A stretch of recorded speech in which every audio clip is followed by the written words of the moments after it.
I hope that it's obvious of some of the intentions I had in starting this YouTube channel, and that it was to always have a positive and uplifting view on whatever it was we were talking about.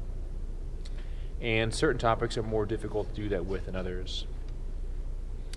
Today is, the day that this video is released is January 22nd, 2021, and it would have been the annual March for Life in Washington, D.C. To stand up for the unborn who are not able to stand on their own because of laws in our country that allow people to take their lives unnecessarily. And I find it very difficult to see that in a positive way.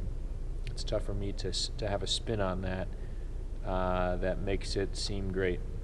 And for that, I'm sorry.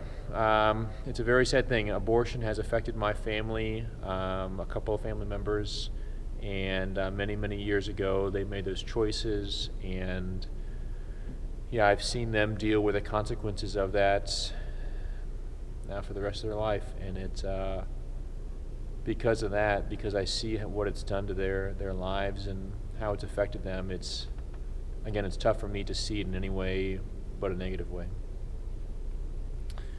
I've been blessed in my life to go to the March for Life in Washington, D.C. probably, I think, 6 or 7 times. And I was also, as maybe you know, I was assigned at Mount St. Mary's Seminary for 4 years, and so that was, 4 of those times was just living out there. And one of my assignments actually was in Virginia, and there happened to be a lot of police officers that were at the parish that I was at, and I got to talk to them quite a bit, specifically about the March for Life. So I want to put it in proper context. Pretty much pre-pandemic, there was almost a march for something in Washington, D.C. every single day of the year. And every day there was some group that was gathering to protest something or to stand up against something or to be pushing for new laws or the changing of laws, pretty much every single day. And so the police officers were out there quite frequently to help direct traffic, to make sure they were safe, to just keep the peace. And talking to these police officers,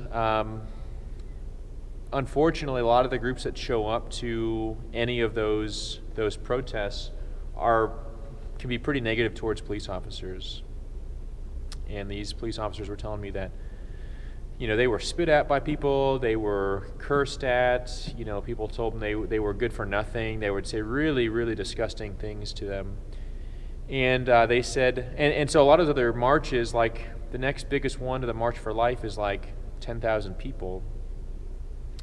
And regularly the March for Life, in standing up for human life from conception to natural death, would bring in over a few 100,000 people. One year they get up to 500,000 people. And so when it's this massive amount of people, you'd think that there would be, the same type of people that were coming for all the other marches, but these police officers were telling me that was not the case.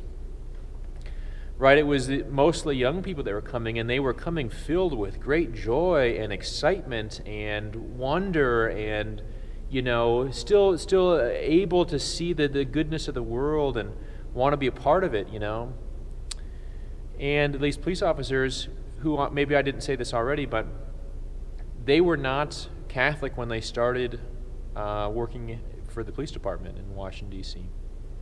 And it was largely because of the March for Life, because people came, because they were standing for something, not against them. They were coming to to march with joy, to say, no, life is worth living and we ought to joyfully embrace it.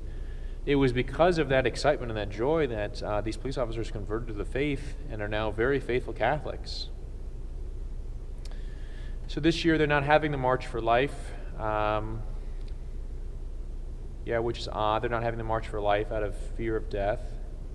I think it can send a mixed message, but I'm not in charge of the March for Life, but I in a certain sense understand why. I think it would have also been a very small march, but still a march nonetheless.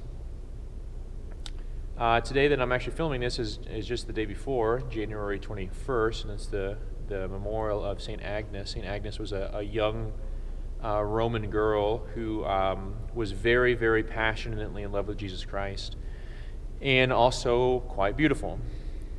And because she was so beautiful, she was sought after by a number of Roman men. And she refused to engage with them in anything other than a totally pure and chaste relationship, because she respected their life and she respected her life.